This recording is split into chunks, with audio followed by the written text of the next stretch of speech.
I sold my company for $43 million and decided to celebrate with my daughter and her husband.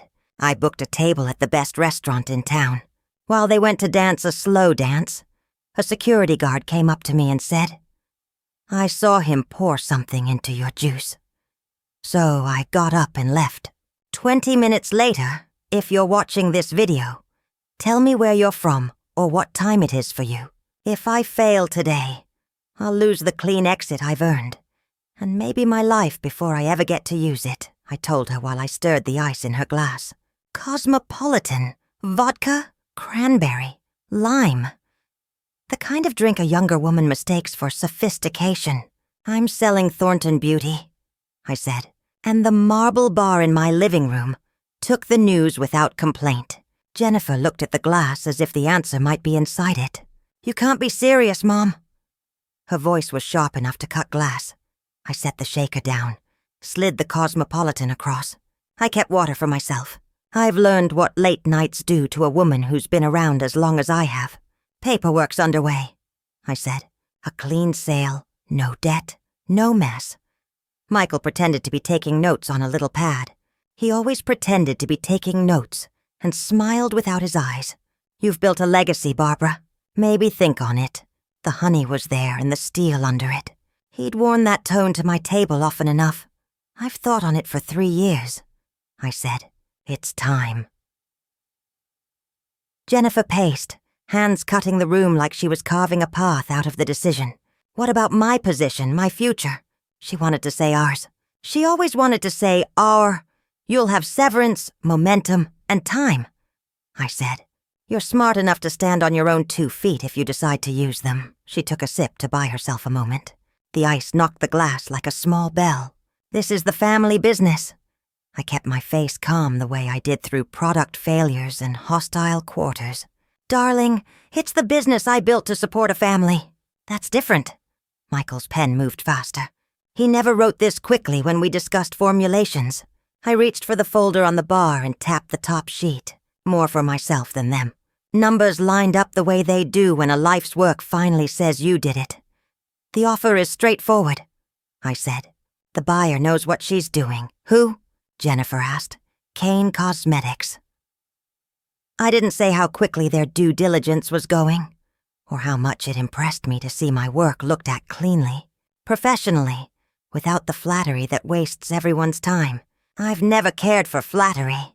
You can't bottle it and sell it. My daughter sank into the leather chair by the windows and stared at the city like it might blink first. The skyline didn't. "You're 68, she said as if age were an indictment. "You could run this 10 more years." "I could," I said. "I don't want to." I felt the truth of it all the way down to my shoes. My knees agreed. So did the spot between my shoulders that's been tight for 30 years. We let the quiet fill in what we weren't going to say to one another. I picked up my watch, the one I bought to celebrate the first million and forgot to wear, and buckled it on for the first time. It felt like a small ceremony. "I've got a meeting tomorrow to set the timeline," I told them. "Let's have dinner after and toast the next chapter." Michael brightened on cue. "Skyline Pavilion?" "Terrace section," I said. "We'll sit where the breeze can find us. Kinetic beats are supposed to be for young women, but old women can have them too." The next afternoon, I stood in the conference room I'd designed to feel important, and found I respected the woman across from me. Victoria Kane's handshake was firm, not rehearsed. Her questions respected the work. She knew what clean formulations look like, and what bad supply chains do to good people. Nobody needed to posture. We both knew the value. 43, she said, sliding the final term sheet with an open palm. The number might as well have been a country. You could live there. Cash, she added, as if that part weren't the only part that still makes old women blink. It's fair, I said. We didn't have to pretend it was a gift. We signed the interim agreements, aligned the transition, and shook on the future. My assistant brought champagne. I took a polite sip because that's what you do when people gather joyfully around something that took a lifetime. When the room cleared, I stood at the window, watched the late light burnish the city, and felt lighter. I was a woman who had taken her hands off the wheel and discovered the car could stop at an overlook she had never let herself see. I texted Jennifer. "It's done. Celebrate tonight!" Her reply came fast. "Proud of you, Mom. I've learned to read tone the way I read ingredient labels. What's said, what's implied, what's hidden between the words. I told myself to take it at face value, because a woman deserves a hopeful glass once in a while." Skyline Pavilion glowed like it understood evenings. Lanterns strung across the pergola made road maps of light. The city below blurred into something soft. Jennifer met me under the awning and hugged me like a daughter in a photograph. Michael kissed my cheek and held on half a heartbeat too long. "You look younger," he said. "Success trims 10 years, I said. "So does sleeping." We took the table at the rail, a quartet set up near the bar, the pianist testing out a scale like a secret. The waiter knew my face and didn't make a fuss. I ordered a glass of wine and an orange juice because there are nights your heart appreciates a belt and nights it doesn't. Jennifer raised her glass. "To you," she said. "To doing it right." We clinked. The sound rang clean. "We'll travel," I said, surprising even myself with how freely the "we" came out. "I want to see some trees that weren't planted by a grounds crew. I want to sit on a bench nobody named." Michael leaned forward, the pad on the table like a napkin. "Japan," he said. He always had a list of places people like us were supposed to go. 6 weeks, maybe longer, I said. "I hear time has a different speed there." The music drifted into something dancers understand without thinking. Michael touched Jennifer's arm. "Come on," he whispered. "That one's for us." They stood, and for a moment I saw my girl as she'd been in an 8th grade gym waiting for courage. She'd found it now that a man had handed her his. I watched them the way you do, when the people you love become beautiful while you sit still. The juice glass sweated a ring onto the linen. I pushed it aside and reached for the wine. The quartet slid into a second tune. Slower. Jennifer's dress moved like light. A woman in a dark suit took up a position near the rail. Not a waiter, not management. She scanned the room with the kind of attention you notice only if you've spent years noticing small things. She kept her hands in front of her. Polite, ready. When I looked at her, she looked back for exactly long enough to be sure I'd seen her. Then she came to my table. "Miss Thornton?" she asked, not loudly. "Yes." "Security," she said, touching a badge by her belt the way a woman does when she's about to deliver something you won't like. I wouldn't drink from that glass again. There are sentences that flip a switch in your chest. "Why?" The word felt slow. I saw the young man add something to it while you were watching the band. Her voice was level, careful, small vial, clear cap. My body, which has hauled me through trade shows and funerals and blizzards of red-eye flights, went very, very still. I glanced at the dance floor. Michael's back was to me, his hand at Jennifer's waist like he'd practiced. The quartet hit a chord that sounded like the edge of a cliff. "You're certain?" I said. "I watched his hands," she said. "I'm sorry. I've trained myself not to go white. Women my age don't get that luxury. We either breathe or we don't." I breathed, "Thank you." She nodded. "Want me to call the police?" "No," I said instantly, and then softer. "Not yet. I've sat in enough rooms to understand the difference between reaction and plan. If the house is going to burn, you grab the deeds first." She eased back to her post. I took stock of what I had. Jacket, wallet, phone, pill bottle with my heart meds, small screw top, clean. The glass sat close, sweating like it knew it had a secret. I unscrewed the bottle under the table, slid the glass over and poured a careful inch of juice into plastic. It made the quietest sound in the world. The plant beside our table was all leaves and good intentions.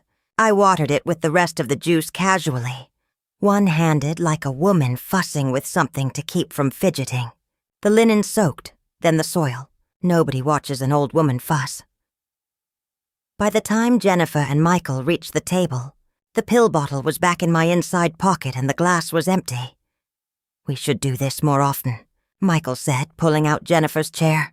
His face glowed with the kind of satisfaction that used to make me proud before I learned to read it.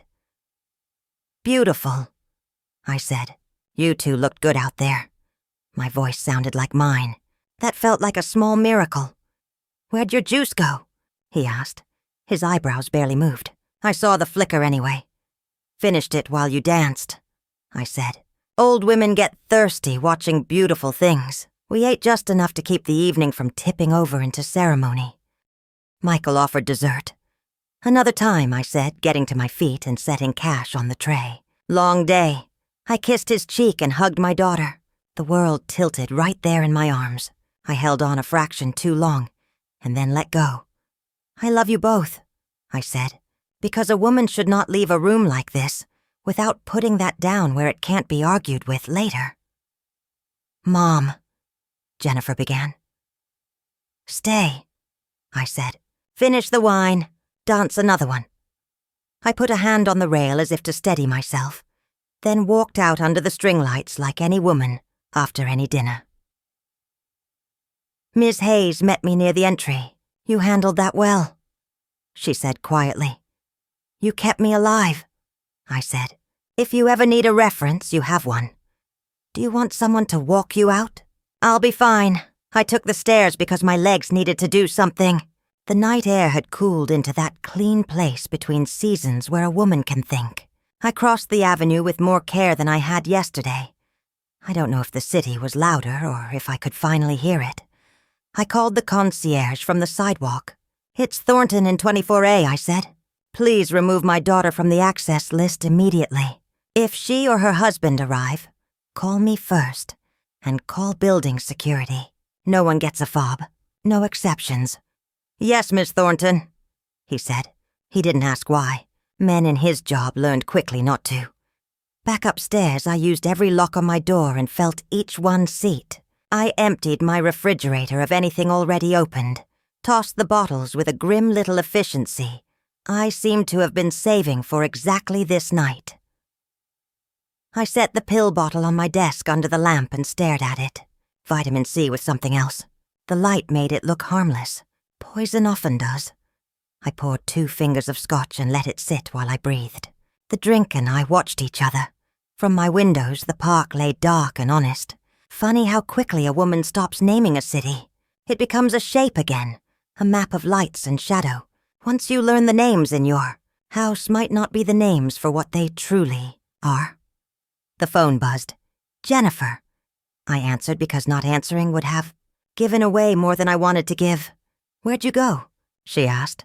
Concern close to convincing. You left quick. Felt off, I said. Home now. Do you need a doctor? She pushed the word with her tongue like she was testing a sore tooth. I'm fine, I said. It came out steady. Big day. I'm turning in okay, she said. Rest up. She didn't say love you. I didn't ask her to. I stood by the window until the glass cooled the heat in my forehead. I thought of my husband the night we had $30 in checking and a rent due that would have made a banker laugh. We got through that one together, because we were on the same side of the ledger. Tonight wasn't like that. Tonight I learned my girl had entered her balance on the wrong column of the page. I wrote 3 lines on a legal pad. Lab, lawyer, locks. Tomorrow would get the first 2. Tonight belonged to the third. I moved through the condo and did the kind of inventory a woman does when she finally admits she's not immortal. Papers, safes, the file with my travel itinerary that I had been building in secret so I could surprise myself. I slid it into the safe next to the bottle, took a picture of the contents, and closed the steel with a click that felt like a full stop. Sleep didn't come easy. When it did, it brought a clean, hard dream. I was walking down a path lined with trees nobody had landscaped and nobody knew my name. The wind moved through the leaves like applause for someone else. I woke before dawn, older and calm, a woman with a list and a reason, which is the most dangerous kind of old woman you can be if you happen to have 43 million reasons to live.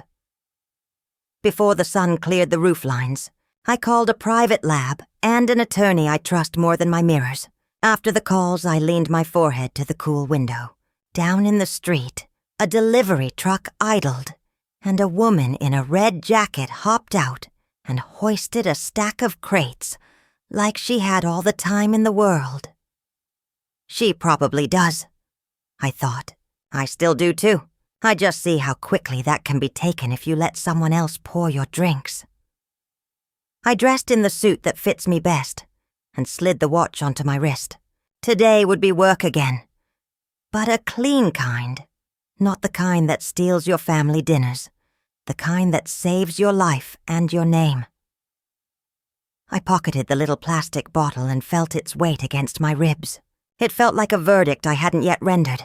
It felt strangely like mercy toward myself, which is the one person on this earth I finally understand how to protect. Outside, the day was bright enough to forgive a woman anything. I locked the door behind me and tested it twice. Old habits, new ones too. If a day starts with a list, you can still save it. Mine had 3 items: lab, lawyer, locks. By noon, I was under white lights that make any corridor look like the truth. The intake clerk at the private lab had been trained not to be surprised by anything. I set a small vial on the counter, the label I'd written at 5 a.m. orange juice. 1 Oz, Skyline Pavilion, 10/13/25. She pulled on gloves without TV drama. I need full chain of custody, I said. Priority talks. We'll process it, Ms. Thornton, she said. But machines move at 1 speed for everyone. I'm paying for human speed, not machine speed, I said, sliding my card over. And I want the shift lead's signature. Her face stayed polite. Women my age are easier to agree with than fight. 5 minutes later, a chemist appeared. Calm voice, dark eyes, badge I didn't catch. Stainless room, forms on clipboards. We'll take aliquots, he said. Secure storage until analysis. I can share prelims late this afternoon, but prelims aren't conclusions. I understand, I said. I want truth, not headlines, and signatures. While he signed, the tightness in my chest eased. Not peace, but the outline of it bold enough to trace. I pick lawyers for one trait. They have to tell me things I don't want to hear in a way that makes me listen. Rachel Hoy is exactly that. Her office faced the sky instead of the city. The right geometry for someone who works in consequences. Start with facts, she said as the door clicked shut. Only facts you can prove, not feel. I have a security witness, I said. I have a sample being tested. I have a daughter who stared at an empty glass too carefully. Good, she nodded. Here's the plan. We put fire breaks between you and anything that could catch. Money, access, estate docs, legal notices. Ready to revoke every power of attorney you ever gave family? Ready. She slid a folder across. First, notify your building and any security vendor of new protocols. Done. Second, banking. We'll park liquidity in attorney escrow while we draft a trust. Temporary today. Today, if the banks let us. A thin smile. You know how banks love slowness. We signed what could be signed in an hour. She worked fast like someone who gave up on convenient timing years ago. At the door, she stopped me with a hand. Barbara, she said plain, we don't know anything final yet. Stick to facts. Don't call your daughter with questions you aren't ready to hear answers to. Speak to her like a direct report you haven't fired. I can hold a steady voice, I said. I told investors for 25 years that everything was under control. That earned a real smile. Tell yourself again, banks don't walk or run. They move like glaciers and grind cities the same way. On screen, my private banker looked caring, but her voice rang the old bells. Policy, compliance, weekend, limits. You previously instructed us otherwise. What instruction? I asked a year ago. You authorized that transfers over $5 million require confirmation by a trusted party. Whom? Your daughter, she said, glancing off camera. Standard practice, Miss Thornton, in case you're not in good form. So that's what my form was for. Heat rose to my ears. I sent it back down. My attorney is sending a letter rescinding that now, I said. In the meantime, prepare a cashier's check for pickup today. Today is difficult, she said, and she vanished from frame. returned.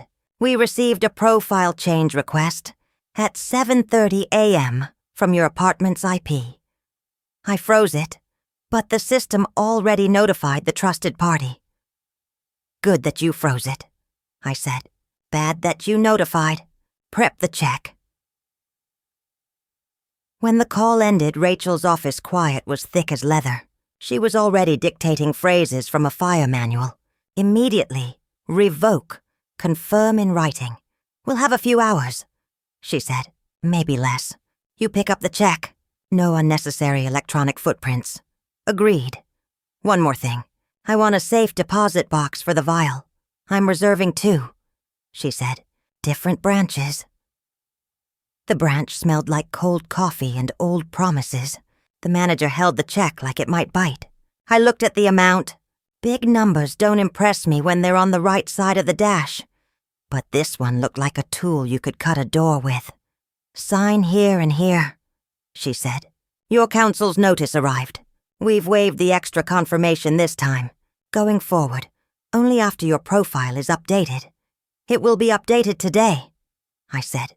After that, all notices go to me and my counsel. She nodded the way people nod at women who say today in a bank. I slid the check into my inner pocket and felt like a chess player who finally took the queen off a board everyone could see. Now it was my piece, my move, my rules. At the door, my phone buzzed. Unknown number, familiar shape. Message built like a smile for the camera. Mom, Michael, and I thought we might stop by tonight. Talk. Feels like things are hanging in the air. Love you. Love you hung at the end like a coat on the wrong hook. I exhaled and didn't reply. Replying is playing to their tempo. I needed mine. Safe deposit boxes seem simple until you hold the keys and realize they remember. Box 1, the vial and document copies. Box 2, copies of revocations. And one very old photo I've carried 30 years and for the first time decided to store.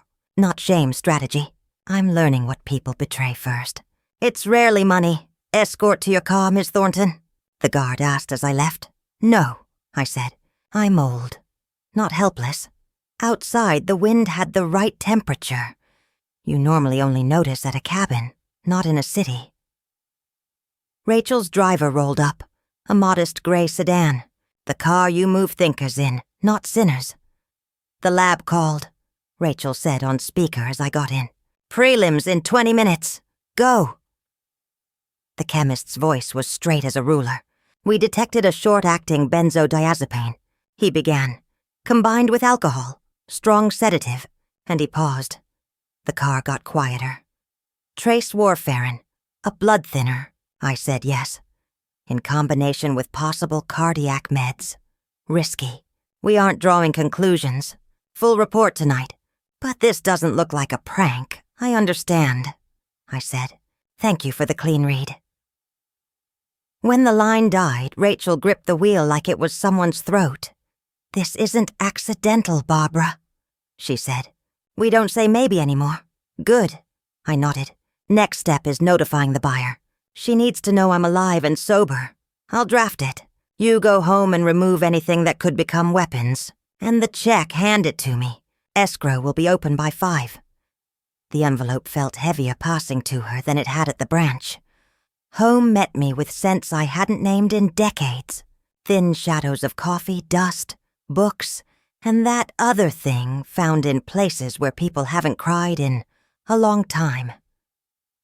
I opened the windows, turned on lights in every room like I was inspecting a rental. Only I'm the landlord and tomorrow's version of me is the tenant.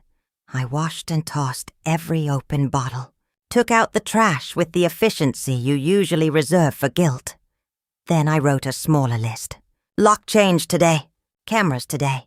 Hallway security temporary. Concierge instructions repeat in writing. The screen lit up. Incoming. Jennifer. I answered because not answering gives away too much. You home? Concern custom made. Yes. We'll swing by in 20. Need to talk. Not today, I said. I have things to do.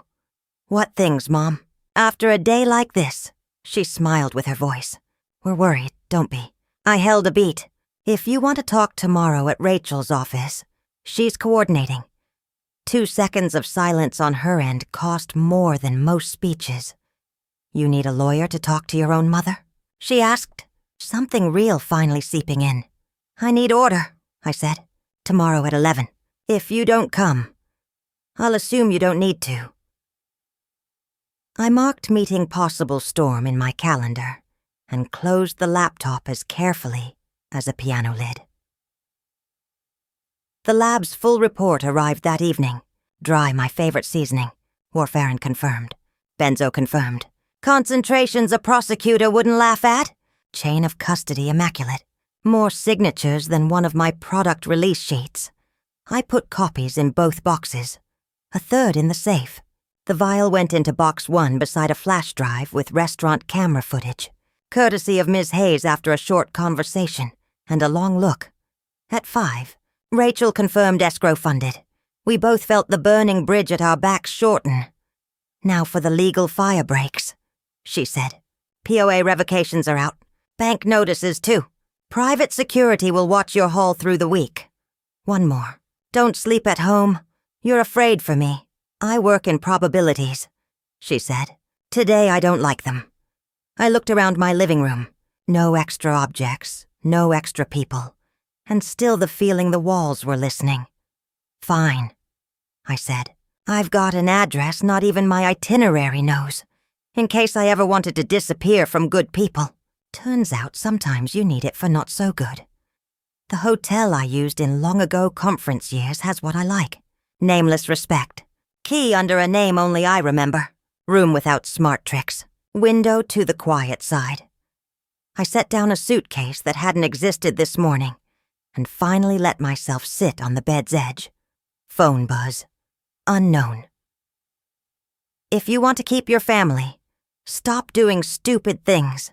Talk at home tonight alone. I read it twice, forwarded to Rachel. Her reply was crisp. Saved, logged, ignore. Tomorrow 11. Either way, I set the phone on the nightstand like it wasn't a grenade. Took off the watch, the one I first wore yesterday. Flipped it over, read the engraving for the first million. Today, it felt like a smile from a woman I used to be and need to become again. I laid it beside the phone and poured water. Plain, like a proper signature at the end of the right letter. That night, I dreamed a corridor, long and white as in the lab. At the end, a door marked fire exit. I pushed through and stepped not into stairs but into woods, unlandscaped trees, unapologetic ground, wind speaking without subtitles. I woke before the alarm and knew I didn't want to find out what happens if you stay in the corridor. Morning brought a short clarity. Breakfast without brands. A call to a locksmith. By noon, my door would have new hearts. 2 for now. Cameras in transit. Concierge got a second letter. This one on Rachel's letterhead. I photographed the gearboxes. Not out of fear, out of habit. Anything that matters should exist in 2 places. At 10, I stood in her lobby with a thin folder. Everything that convinces better than words. Lab report, chain of custody, revocations, escrow confirmation screenshots. Rachel looked at me like a patient who came on time and followed prep. Will they show? She asked. They will, I said. They need time to agree on a version. Versions are always worse than truth. Sometimes worse is useful. She nodded. Good. We aren't going to court today. We're going to order. I'll be there. But you talk. You are the best witness in the case of your life. I glanced at my hands. They held the folder like they held a steering wheel the first night I took the highway. Not tight, but sure. I hadn't planned to be this kind of woman at this age, but no one schedules a fire. All right, I said. We'll start with facts. They arrived at 11 sharp, the way people do when they want to look decent. Jennifer on the right, Michael on the left, notebook on the table, smile that eats light. Rachel introduced herself and offered coffee. No one wanted any. Good. We weren't trusting liquid today. We're worried about Mom, Jennifer began. parking her voice on something parental. She left the restaurant without a word. She won't let us in the apartment. We're family. I set down one sheet, the chain of custody, then the second, the lab findings, then the third, a bank letter revoking the trusted party.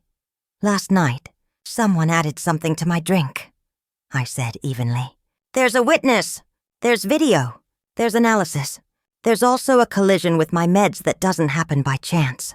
Today I'm doing what any rational person does, cutting fire off from the trees. Barbara, Michael leaned in. We only wanted... You've worked so hard. We thought a little rest. I call things by their names, I said. I want to hear what names you use. Jennifer lifted her eyes. No tears. Arithmetic. She's my daughter after all. She always counts. May we see this witness? She asked. Cool. Tomorrow? Rachel said. All business. Today is simple. Access to the apartment is revoked. Banks separate. Any financial action in her name? 0. Communication through me. If you want the police, we'll go with you. But we aren't rushing. We're collecting and we're recording every word. Michael nodded like someone agreeing with the weather. Jennifer looked at me like a problem with new variables. You don't have to do this, she said. I do, I said, because I'm alive. I'd like to stay that way. We sat longer than comfort allows. Rachel closed the meeting the way she does when the thing has already done its work. At the door, Jennifer paused. Mom, she said softer, you know I've always been on your side. I looked at her and felt something rise that wasn't anger or regret, a story I won't tell myself anymore. I know what side you're on, I said. Today I know exactly they left. The door latched. Rachel lowered her shoulders 2 millimeters. The fire brakes are in, she said. Next wires and wheels. Tomorrow, I said. Today I want to walk. Where? Where trees don't have plaques, I said. I need to remind myself what this is for. I took my coat, the thin folder, and for the first time in a long while, didn't feel like I was fleeing. I was just not letting the fire cross the road. By morning, the city had the washed look of dishes left to dry. I took it as permission. Today wasn't for Polish. Today was for plumbing, for the pipes under the floor that decide what flows, where when the upstairs catches fire. Rachel met me with a stack of paper that could stop a door. Sequence matters, she said. We wire first, then we write. Move the current before we reroute the river. I brought the folder, I said. You brought your spine, she answered, which is the kind of compliment I accept from her. The escrow sat there like a quiet lake, the sale proceeds waiting for instructions that would change the shape of every shoreline in my life. Rachel had arranged a conference call that began with 3 people and ended with 6, because money attracts witnesses. My job was simple. Say yes to numbers and no to doubt. The funds will go to a segregated account titled To Counsel ITA, the disembodied banker said. From there we'll execute wires per your attorney's written instructions. Good, I said. We move in 2 trenches. One to a new trust account, one to a charitable vehicle we're forming today. Name of the charitable entity? He asked.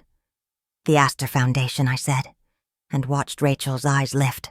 My husband planted asters behind every apartment we ever left. He said the flowers forgave a season by blooming at its end. Understood, the banker said. Understanding nothing, which is his craft. We will require beneficiary documentation, governance docs, and EIN upon receipt. You'll have what you need, Rachel said. For now, memo the wires and stand by. Stand by. Money understands that language. It can sit as still as a cat until you point at the door. When the call ended, Rachel slid a different stack across the table. The trust, she said. Revocable now, with teeth you can grow. I don't want to be vindictive, I said. Good, she said. This isn't a weapon. It's insulation. Independent trustee. Distributions for health, education, maintenance, support. You may appoint an investment advisor if you want control without reach. Independent trustee, I repeated. Not family. Not family, she said, and the word felt like a new kind of grief. We worked in a rhythm that felt like a clean operating theater. She spoke, I initialed, she explained, I signed. The clauses added up to a simple sentence. The fortune would outlive my worst day and my daughter's worst intentions. I could live with that. Halfway through, the power flickered, not in the room, in the plan. A junior associate hurried in with a folder and the careful panic of someone who knows the difference between news and noise. Apologies, he said to Rachel. We pulled beneficiary designations on all known accounts. 3 retirement plans list your daughter as primary, Michael as contingent. 2 brokerage accounts have POD to her as well. Those bypass the will. I looked at the list and recognized my own signatures from 15 years ago. Back then, the forms felt like kindness. Back then, the future was a family dinner we'd always make. Rachel set the papers between us like a third participant. These designations run outside any will or trust, she said. They're a river that ignores the dam. We can change them, but not retroactively. If something happened to you last night... She didn't finish the sentence. She's kind enough to let a woman hear her own echo. Change them, I said. Today. We will, she said, already marking. But there's more. One of the brokerage accounts has transfer on death to a family LLC you set up years ago. Manager is your daughter. I remembered the day we signed that one. She'd been so proud to see her name next to mine. Pride can be a solvent if you pour it in the right place. Shut the LLC out, I said. Freeze authority until we restructure. If I need to file a manager removal, I will. You will, Rachel said. The associate hovered. Also, your life insurance beneficiary is the Thornton Family Trust, the old one. Guess who the successor trustee is? I didn't need to guess. I could see the old paper in my head. The font. The witnesses. The way I'd thought I was being practical. Practicality is a poor prophet. We decant, Rachel said, already writing. We move those assets into the new trust once the beneficiaries are updated. For the insurance, we file an immediate change to name the Astor Foundation Primary, the new trust contingent. That will look like a message, I said. It is one, she said. The right kind, I signed. The pen felt heavier than it should. Somewhere between ink and intention, a hinge turned. The wires went out in the early afternoon. A banker's voice confirmed amounts in the way women read names off a memorial. Careful, public, and with a hint of disbelief. The trust account received the first tranche. The second waited in escrow for the foundation's birth certificate. Birth certificates take time, unless a certain kind of lawyer asks for a certain kind of favor. Rachel knew which kind. By 3, the Astor Foundation had an EIN and a draft purpose clause that would have made my husband smile. Education, trees, unglamorous grants that keep food pantries open after the photos are taken. I'm not trying to make a statue, I told Rachel. I'm trying to make shade. Then let's plant, she said. We filed the beneficiary changes electronically where we could. By fax where we had to, by courier where institutions insist the century hasn't changed. At each step I felt the past slipping its hand off my shoulder. It didn't want to go. I didn't blame it. Between documents, my phone chirped with the sing-song voice of leverage trying to get born from Jennifer. Lawyers. Really? I'm outside the apartment. Concierge says I'm blocked. Open up or we'll make this ugly. I forwarded the message to Rachel. She sent 2 words back. Document, ignore. Another ping a minute later from an unknown number. A photo of my door, my peephole like a blank eye. The caption, you can't live like this. I turned my phone face down. There's a freedom in refusing to let a message set your pulse. Everything all right? Rachel asked. Everything is exactly what it needs to be for me to keep breathing, I said. She nodded. Then keep signing. At 4, we hit another ridge in the terrain. The retirement plan administrator wanted a medallion signature guarantee, which is a relic of a time when people believed stamps meant character. The nearest bank willing to issue one wanted me in person. "I'll go," I said. "You'll go with a shadow," Rachel said, already texting. "2 guards, discreet. Think of them as new locks you wear. I don't like entourages. They make the air around you dishonest. But I like the idea of being alive more." We walked the 2 blocks in a quiet line. The sun was out, but the day felt gray. Gray like offices. Gray like the underside of dollars. Inside, a notary with a nurse's patience guided me through a ritual that felt like a ceremony if you imagined hard enough. The medallion stamp landed with a pressure that traveled up my bone. It's a small thing, a seal, a green pattern, but sometimes the difference between a life and a headline is a small thing. On the way out, I saw Michael across the street, half in shadow, sunglasses too large for the weather. He wasn't looking at me. He was looking at the women beside me, the way you study a door you don't think you can open. I didn't wave. He didn't either. For a moment, we were 2 people who might have liked each other in a different novel. Back upstairs, Rachel reviewed the stack like a conductor glancing through a score before raising her hands. "That's the last of the immediate leaks," she said. "Now, the part that will feel like both medicine and mercy. The letter of wishes," I said. "And the will that points to the trust," she said. "Plus instructions for the foundation, mission, governance, grant-making. You can haunt the living in 2 ways, with your absence or with your intentions. I vote for the second." I thought about the people who gave me my first break. A supervisor who looked the other way when I built something after hours. A landlord who told me I could pay the rent on the 5th. Not the 1st. Not angels, just citizens. Maybe that's all a foundation should manufacture. We wrote for the foundation. No naming rights to anything louder than a bench. Preference for projects that plant trees and keep kids fed. Skepticism toward galas. For the trust, distributions to my daughter not in cash but in care. Therapy if she wants it. Education if she earns it. Support if she proves she needs it. No punishment. No reward for proximity. Incentives for purpose. Rachel paused at one clause. "This one will hurt her," she said gently. "The spendthrift provision. She won't be able to pledge or borrow against your support." "She's been borrowing against me for years," I said. "This just makes it honest. We added an independent trustee with a conscience and a backbone. Not Rachel. That would unbalance too much. A woman she recommended older than me, who ran a hospital's endowment without confusing kindness with softness.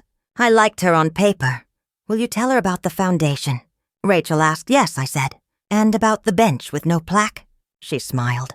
"That part will make you look sentimental. I am," I said. "I'm just building guardrails around it."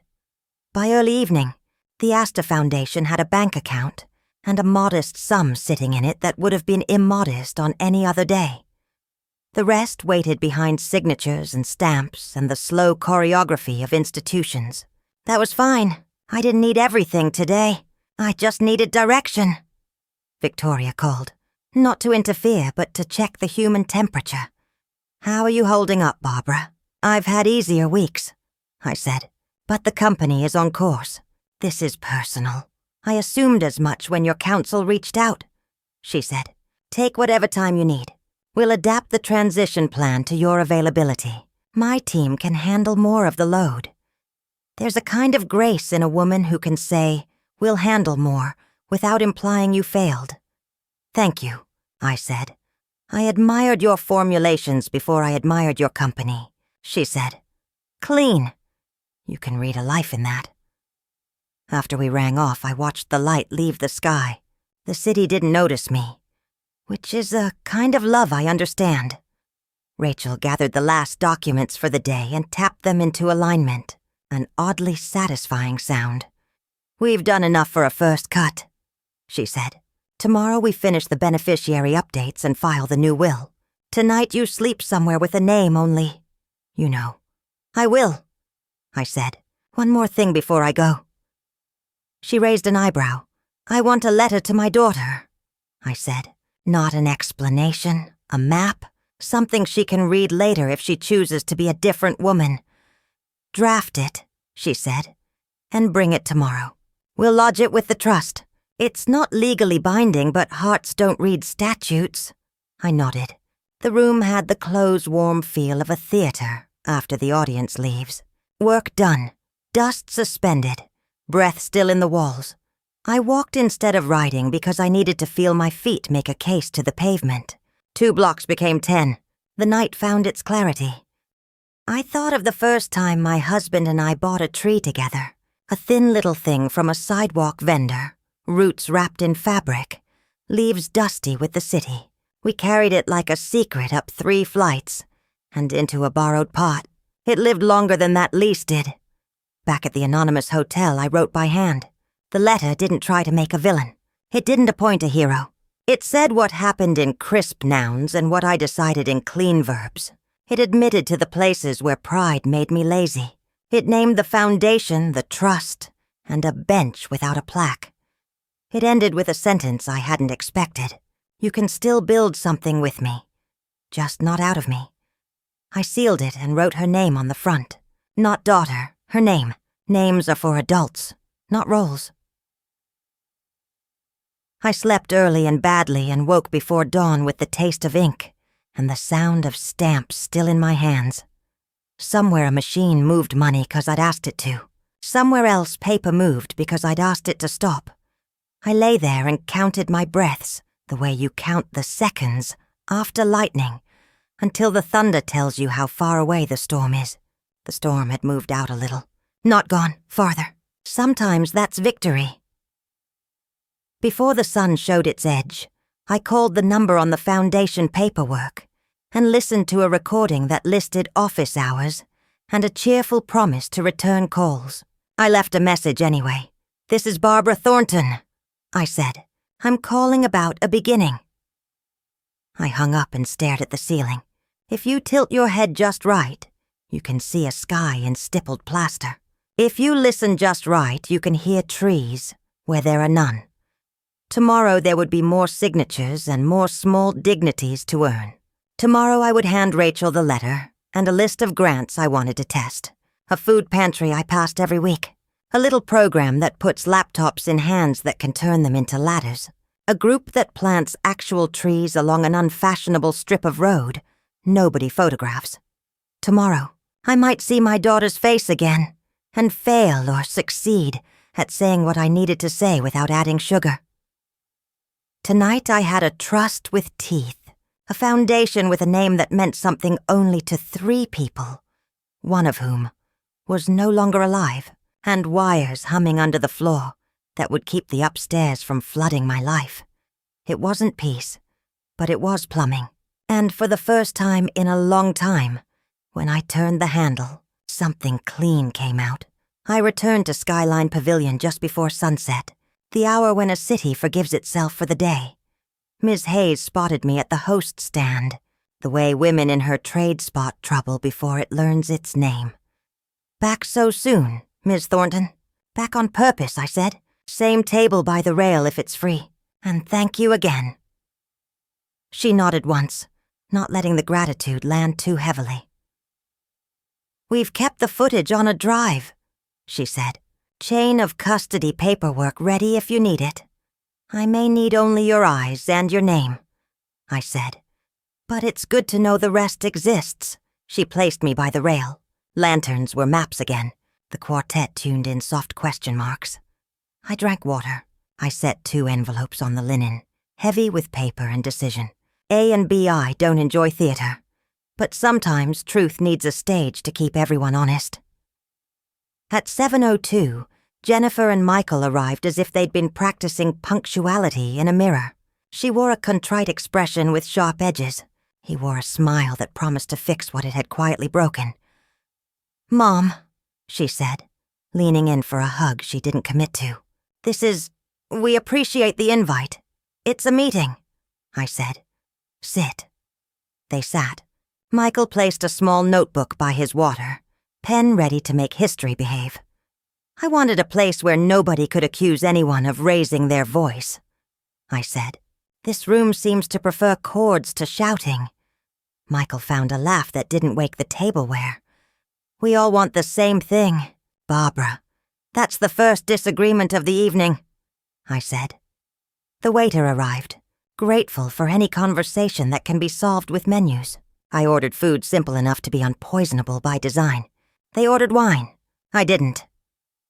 Before we talk, Michael said, I just need to say last night was confusing. You left abruptly.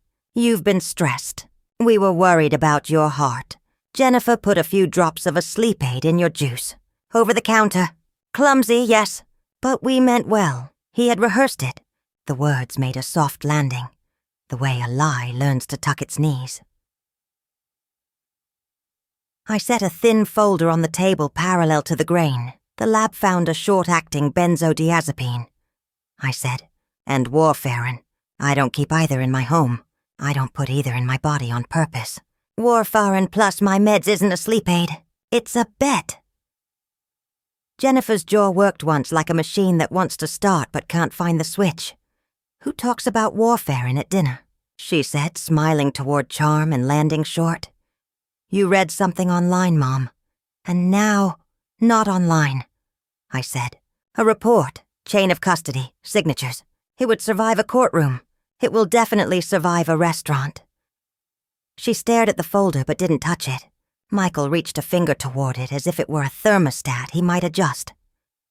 Stop there, I said. You don't get to handle my proof. The quartet drifted into a standard. The room let the music be the thing you heard if you weren't at our table. Jennifer leaned back as if distance could make her taller. We were going to suggest a solution, she said. We brought someone to help. She raised a hand. A woman stood from a nearby table and approached. Notebook of a different brand. Posture of a professional used to being invited in. Ms. Thornton, she said. I'm a geriatric care manager. Your family asked me to consult about some concerns. Forgetfulness, paranoia, recent overreactions. Michael kept his eyes soft. Just to start a conversation, Barbara. Midway through, they'd moved the furniture. My dinner had become an intervention. Not tonight, I said. The care manager opened her mouth like a door she was sure would swing. Sometimes a neutral assessment. Not tonight. I repeated and turned to the rail. Miss Hayes. She arrived as if she'd been staged, which she had only by experience. Hands folded, voiced the right size for a room that liked to hear itself. These people are suggesting I imagined something, I said. Would you please say what you saw? She didn't look at Michael. She looked at me and then at the table, neutral as a scale. I observed the young man add liquid from a small vial to your glass while you were watching the band, she said. I informed you immediately. We preserved footage and provided a copy to you as you requested. And would you say that again if a police officer asked? Yes, she said. Michael inhaled like someone stepping into cold water. Jennifer let the smile go. For a second, I saw the girl who used to disassemble music boxes to learn where melody came from. You're making a scene, Jennifer said quietly. I'm describing a scene, I said. You made it. The care manager looked down at her notebook and discovered it had nothing to write. I didn't mean harm, Jennifer said, the sentence people use when they don't want to name the harm they meant. I know exactly what you meant, I said. You wanted me compromised and compliant. A signature here, a trusted party there. You wanted a version of me that couldn't say no. I am saying no. Michael adjusted nothing on the table and called it poise. Then what is this dinner for? The terms, I said, and slid the 2 envelopes toward the edge of the linen. A or B, A is police today. I file a criminal complaint with the evidence I have. Witness, video, lab.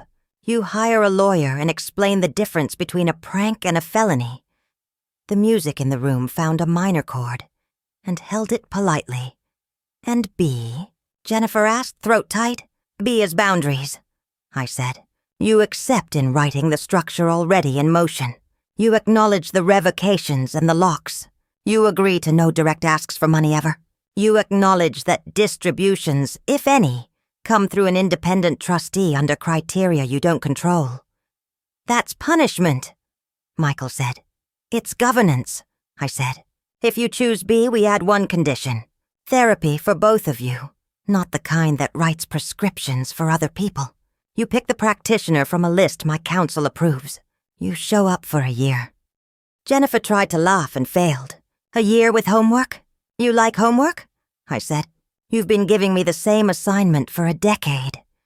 She glanced at Michael the way a gambler glances at a door. He didn't move.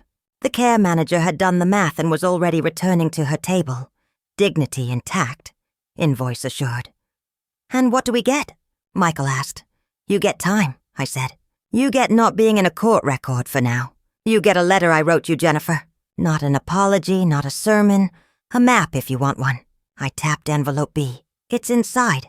And if we pick A? Jennifer said. Then you get a different kind of time, I said, measured in arraignments. The waiter arrived with plates we hadn't earned. Hovered, retreated. The world continued feeding other people. Good.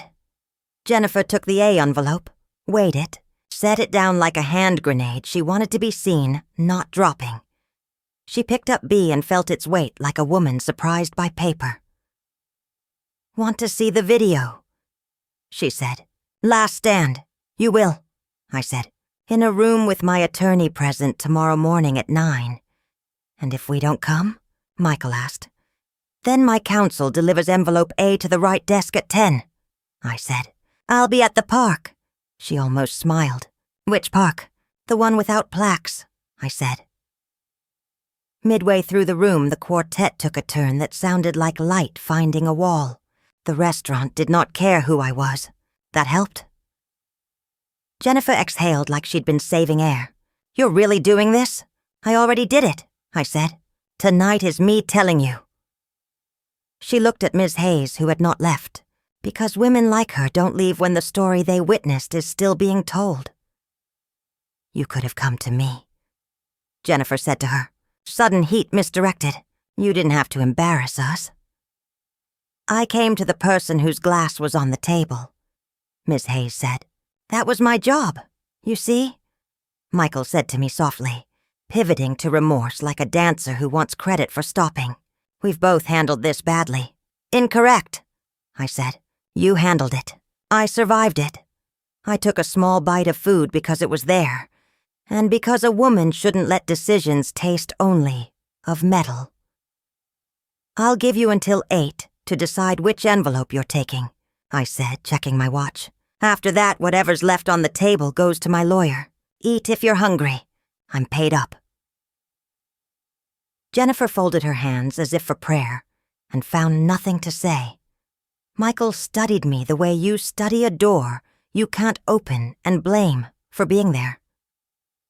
May I ask you something? He said finally. Why here? Because this place told the truth last night, I said. I wanted it to hear me return the favor. I stood. Ms. Hayes, I said. The staff kept me alive. I'd like to thank them properly. She started to demur. I left a gratuity sized like an apology to the universe for not seeing sooner. Her eyes did not widen. Professionals don't let money change their pupils.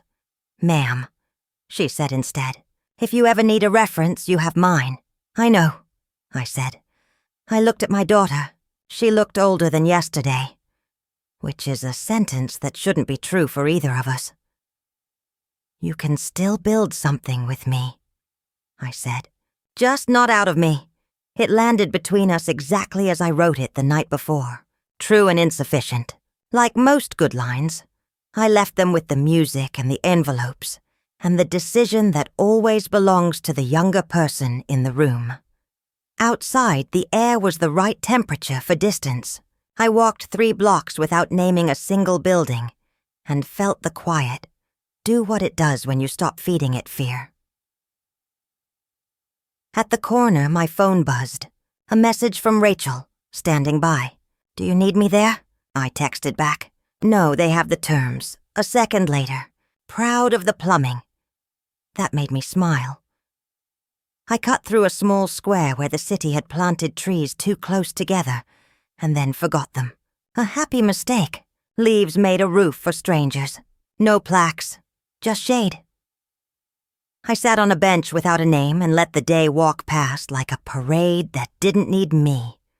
At 8:07, my phone lit from Jennifer B1 letter. Then almost immediately, "Will be at 9. I stared at the two messages and understood that decisions don't fix people. They just give them a chance to meet themselves later. I typed. Received. Bring no one but yourselves. Will there be forgiveness? Came back, not from her. From the number I'd learned to label as Michael. After honesty, I wrote. Not before. I watched the typing bubble start, wobble, disappear. The world is full of unfinished sentences. I pocketed the phone and leaned back. A woman in a suit on a nameless bench listening to traffic, in a key that belongs to no one. Somewhere behind me, a restaurant turned down its lights. Somewhere ahead, a morning waited with cables and paper. And for once, a room where the truth had chairs. I stood and took the long way to the hotel. The air cooled another degree. My steps felt like statements rather than questions. If anyone watched, they saw an older woman walking alone, which is one of the few dignities age offers when you take it. On the nightstand, I placed the watch, the letter, and a pen. I poured water and let it be water. I turned off the lamp and let the dark be dark. Not a blank, but a color. I had not won. I had not lost. I had brought a fire to a place with sprinklers. Sometimes that's the shape of mercy you can manage. The hotel room held its shape the way a held breath does. I set the watch on the nightstand, the pen beside it, the letter to my daughter between them like a small bridge. I told myself to sleep. My body said, "You first?" At 12:41 a.m., the phone flashed the concierge's number for my building, the one I wasn't in. "Ms. Thornton, apologies," he said, already measured. "Two individuals at your door with a locksmith. They say emergency maintenance. Our protocol flagged the work order. None requested. Your private security is with them now. Shall I call the police?" "Call," I said. He patched the hallway camera to my phone. A lag and then my own doorway appeared in my hand. New deadbolts in the frame. Blue painter's tape still clinging to the strike plate. Jennifer was there in a jacket she wears when she wants to look like someone's boss. Michael had his sunglasses on at night. Always a tell. The third man had a rollout kit, the portable mouth of a small metal creature. "You don't have authorization?" the guard said calmly, standing between the man and my door. "Maintenance only with work orders. She's elderly," Michael said, finding a statute in his voice.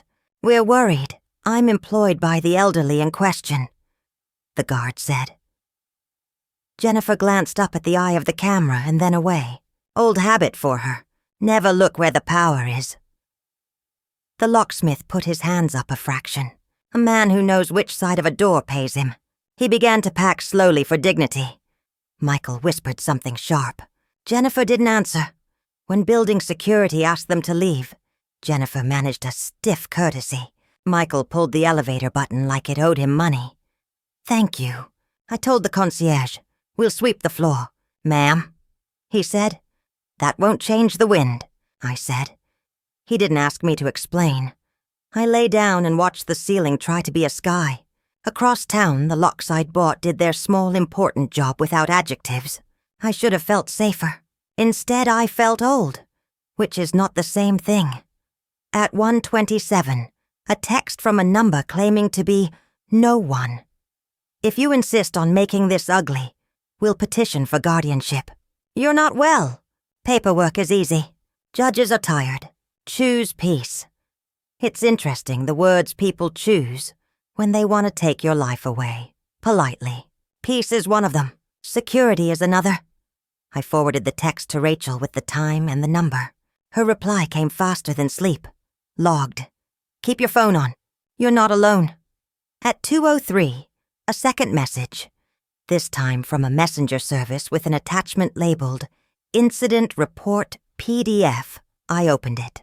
It was a complaint drafted to read like concern and smell like gasoline. Disorientation, paranoia, possible substance misuse, financial exploitation by third parties. There's a kind of prose that pretends to be neutral while offering your bones as kindling. I saved it because evidence is just as beautiful when it's ugly. I stood by the window and counted. Red lights humming under fog. Little planets waiting for permission to be green. Somewhere below, a truck released its brakes with the sound of a sigh. I put my palms on the glass. Cool. Honest. I called the number Rachel had given me for emergencies that refused to remember what hours mean. She answered before the second ring. "You won't like the timestamp," I said. "I'm not a person who likes timestamps," she said. "I'm a person who uses them. Did they try the door with a friend? It's recorded good. We'll fold the attempt into our file with the lab, the footage, and the texts. If they file anything ex parte in the morning, I'll be in a judge's inbox before a clerk finds coffee." "Do judges drink coffee?" I asked. "They drink schedules," she said. "And they don't like people who spill it. Leave the rest to me. And Barbara, yes? Don't open any doors. I promised nothing out loud. I set a chair against my own hotel door anyway. Not because it would stop anyone determined, but because it told me which way I wanted the night to go." At 3:01 a.m., someone knocked. 2 measured taps, the way professionals knock when they want to be invited into your liability. "Who is it?" I asked, not standing up. "Front desk," a voice said. "2 visitors requesting you by name." "My name on the room isn't my name," I said. "That's what makes this interesting," the voice said. "Less hotel now, more human. They're insistent." "Tell them the guest they're looking for chose sleep," I said. "If they persist, offer them a seat in the lobby with a camera that works. I'll make time at 9, not 3. The pause told me the clerk approved of boundaries. "Understood." Silence returned, the heavy kind that audiences mistake for quiet after a play stops. I breathed in it until a third knock came. Closer, more personal, the hall's carpet swallowing footsteps and doubt. I lifted the peephole cover. "Jennifer, alone." "Mom, please," she said. Not too loud. "We have to talk off the record." There's a temptation in any mother to believe the daughter when she deploys the word "please" like a small white flag. I redirected the temptation through a better circuit, the one that powers the locks you can trust. "Say it through the door," I said. She glanced up toward the hallway camera. "Really? Really?" She looked like a girl told to apologize through a classroom window. Then she put her hands in her pockets and raised her voice just enough for the microphone to earn its keep. "This is out of control," she said. "You're making it bigger than it was. It was warfarin'," I said. "It was big when Michael shook the vial." She closed her eyes a second. She didn't finish the line. "Smart. Women get in trouble finishing lines." "You texted B," I said. "You agreed to the terms. You're here to amend them at 3 in the morning. That's not smart. You're going to blow up your own sale," she said, shifting to the angle she thought would bite. "Buyers don't like women who make public scenes. Stability of founder. Continuity of leadership. One whisper, and your 43 looks like 38 when the market wakes up. You think she'll ride that? You don't have to have run a company to know how much this kind of sentence costs to assemble. I have, and I can tell you. She'd been rehearsing it since dinner." "Victoria doesn't buy whispers," I said. "She buys formulations and clean books. She knows the difference between a family story and a balance sheet." "There are other whispers," Jennifer said. "About you, the cardiologist, the..." She didn't have the nerve to finish that one either. "Brave women finish. Honest ones don't start." "This is late," I said. "Your threats have the wrong time zone." She put her forehead to the doorframe like she wanted some of me without contact. "I'm not threatening." "You're negotiating with a fire," I said. "It doesn't take deals. It takes fuel. I came to say..." She stopped. "Say it," I said. She swallowed. "I came to say I can't do 9. Of all the sentences she could have chosen, that one surprised me by being small. "You just did 3, I said. 9 should be easy. His lawyer, she said. He says don't meet without counsel. He says we should file first. His lawyer is smart. I said, you should get one of those. She leaned back. You don't want me to get a lawyer. I want you to get a mirror. I said, the lawyer can hold it if your hands shake. She was quiet long enough for the carpet to make a point about patience. Then she did a thing I didn't expect. She slid down the wall to a sit, knees up, the way girls do in high schools after someone breaks their name across the loudspeaker. Tell me what happens if I pick A, she said, voice smaller. You stand up in a room and say a version. I said, I stand up and say the truth. Evidence stands up by itself. You learn that trials compose a song you don't get to title. Your father's friends read about it. People with long memories remember you differently. The sale goes through without your name anywhere that matters. The foundation grows without you. My voice gets used more on paper and less on you. None of it is a threat. It's a weather report. She let her head hit the wall softly. You write weather reports now. I always did. I said, shipping forecasts, storms. I just called them launch calendars. She laughed once without joy. You have a metaphor for everything.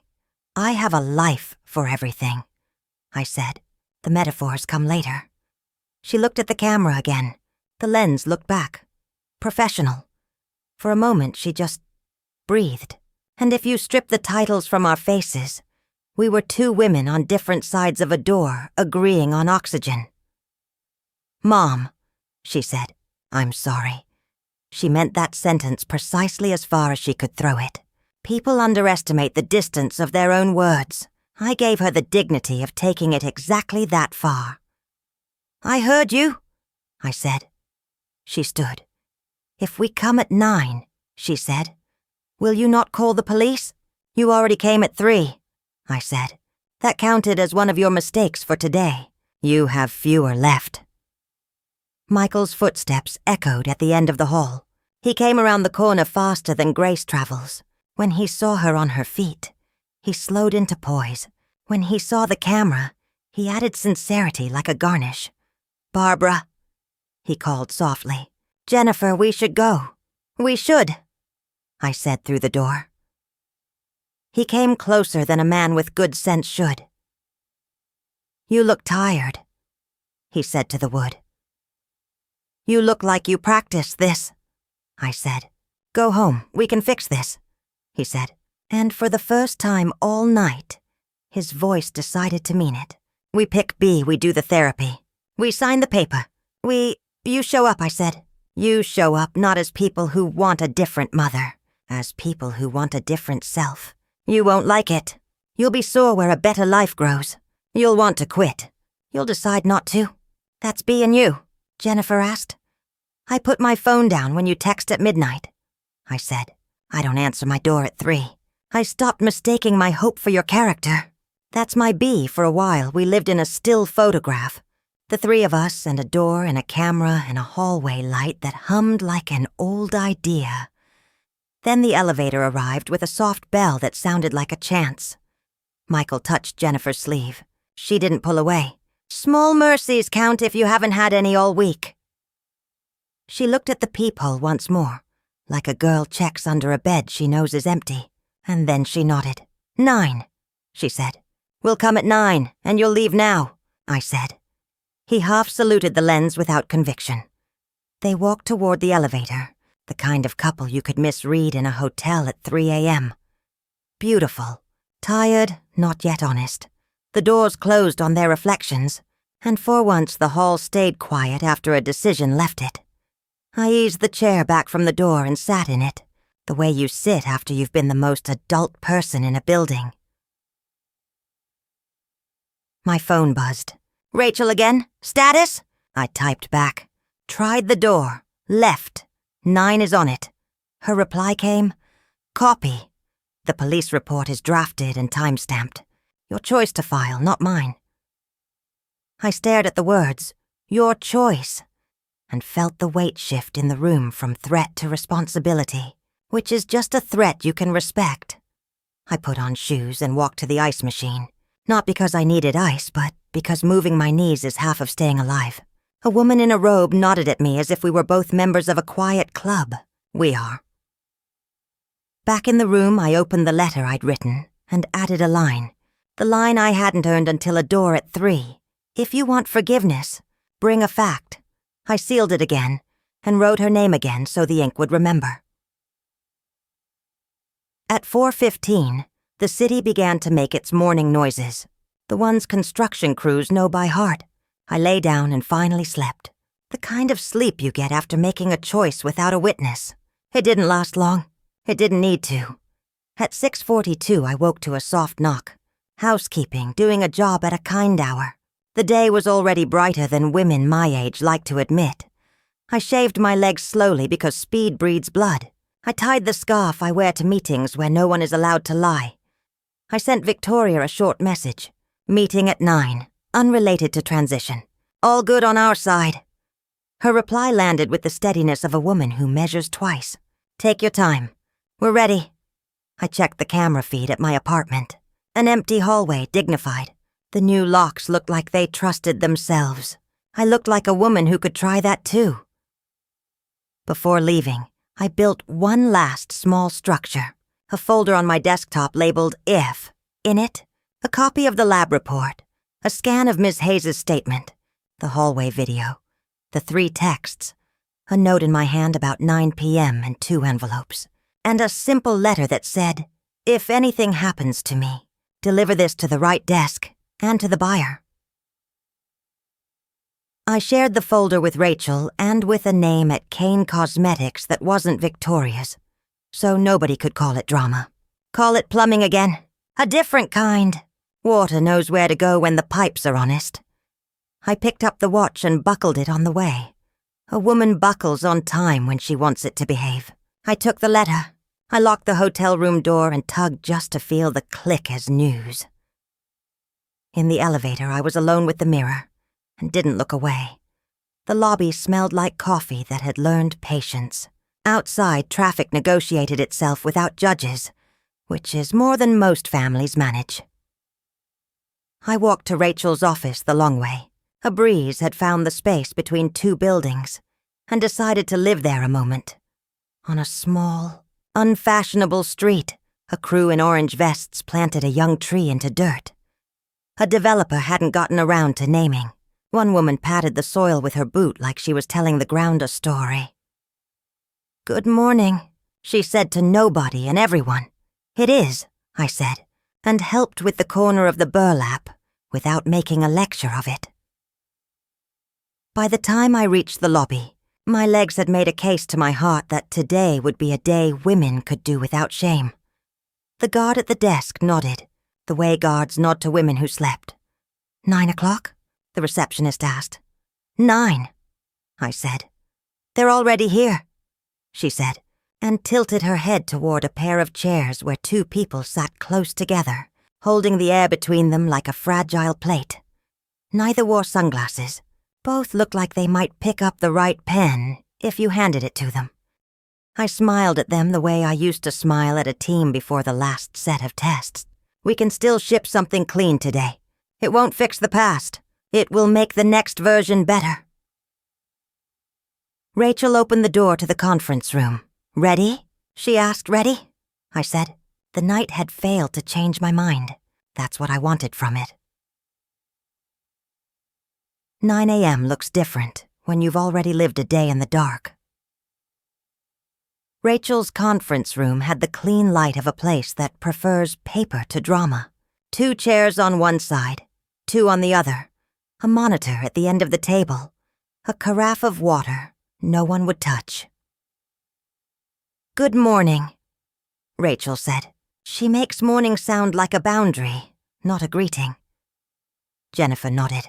Michael folded his hands on a legal pad as if prayer could be notarized. We'll keep this simple, Rachel said. We'll review the video, memorialize yesterday's option B, and enter a stipulation regarding access, communication, and therapy. If at any point you prefer counsel present, we'll pause. We're fine, Jennifer said. The way people say fine when they've run out of better costumes. The screen woke. Ms. Hayes's angle was clean. My table, the dance floor. Michael's shoulders squared to the room. We watched without commentary, which is the right way to let truth work. Michael leaned forward. Jennifer stopped breathing for 4 minutes, then remembered how. When the vial flashed, small as a lie and twice as bright, no one spoke. When I walked back into frame later and didn't drink, no one clapped. When security approached me, Rachel hit pause. "This recording," she said, "is part of a package that includes a lab report and chain of custody. I don't need you to concede anything today. I need you to understand that option A would have moved quickly." Jennifer nodded once, the nod women use when they finally read a sign they've been pretending wasn't there. "We pick B," she said. She didn't look at Michael first. "Progress of the lurching kind." Rachel slid papers across. "Then we write," she said. The stipulation was a short thing that did long work. No entry to my home. No direct asks for money. Communication through counsel. Therapy weekly for 12 months with a practitioner from a list. Attendance verified. No disparagement. No guardianship petitions without medical basis. No midnight negotiations through doors. The trust's spendthrift clause sat beside it like a quiet chaperone. Distributions at a trustee's discretion for health, education, maintenance, support. No pledging, no borrowing, no leverage. "This reads like punishment," Michael said, finding his line. "It reads like insulation," Rachel said. "Punishment is loud. Insulation is effective." I set a single envelope on the table. Not A or B. Those lived where they needed to. This one had a name on it. Written the way you write a name when you've decided to mean it. "For you," I told Jennifer. "Something I wrote last night. No instructions inside. If you open it, you open it. If you don't, you don't." She looked at the envelope like it might tell her who she is. She put a hand on it and left it sealed. "Later," she said. "Good," I said. Later is an honest time. We initialed and signed. Rachel with that precise lawyer's choreography that makes ink look inevitable. At the signature line, Michael's pen hovered, then touched down. I don't know if he'll keep these agreements better than the ones he makes with himself. That isn't my jurisdiction anymore. 2 more pieces, Rachel said when the last page lay still. 1, Barbara has placed all sale proceeds beyond the reach of Heat. Escrow Trust Foundation. 2, you both acknowledge that any future contact about finances will be initiated by the trustee, not by you. They both nodded. They looked tired in a way that might turn into effort. Or not. Again, not my jurisdiction. Jennifer cleared her throat. "I said something stupid at 3. She offered, careful now. "About whispers. I'm sorry. You said several stupid things at 3. I said, "This covers one." She almost smiled and then decided she wasn't allowed to yet. Good instincts for once. Rachel stood and the meeting ended the way good surgeries do. Nobody applauds. Everybody breathes. Ms. Hayes's statement. Michael asked at the door, not quite managing neutral. "On file," Rachel said. "So is the restraining order paperwork. Don't confuse mercy with blindness." In the hall, they hesitated like tourists who haven't picked a map. Michael touched her sleeve. She didn't flinch. They left together. I let the door close and felt something I hadn't expected. Not victory, not relief. Just the weight of a tool put back in the drawer where it belongs. Rachel gathered the papers into 2 stacks. "What stays? What moves? You have one more call to make," she said. "To whom?" "You tell me." I stared at the window. The city wore its ordinary face. No plaques from the night before. "An old friend," I said. "Good," she said. "Make it." The friend is older than the company, older than the number on the term sheet, older than the watch on my wrist. She taught me to read color theory when it was the only love letter our palettes could write. She hired me when my resume had more sincerity than proof. She once told me to go home at 2 a.m. and I didn't. She didn't fire me for that. She answered on the 2nd ring. "You sold," she said. An accusation in our language that means congratulations. I did. I said. How are you holding up? Like a door that finally learned which way it swings. She laughed softly. You always were better with the hinges than the wood. I told her the version a friend gets, not the whole fire, just the heat. She listened the way women of her generation listen, when another woman brings her a truth she can respect. What now? She asked. I made a foundation, I said. Small on purpose. Aster, Aster, she repeated softer. She met my husband the night I met him. She knows why the name fits. What's it for? She asked. Shade, I said. The kind you don't have to name to sit under. Send me the number, she said. I have more money than patience. Thank you, I said, because my husband taught me what that word costs and buys. Barbara, she said before we hung up, do the thing your husband always made you do at the worst moments. What thing? Find a tree, stand under it, try to feel small.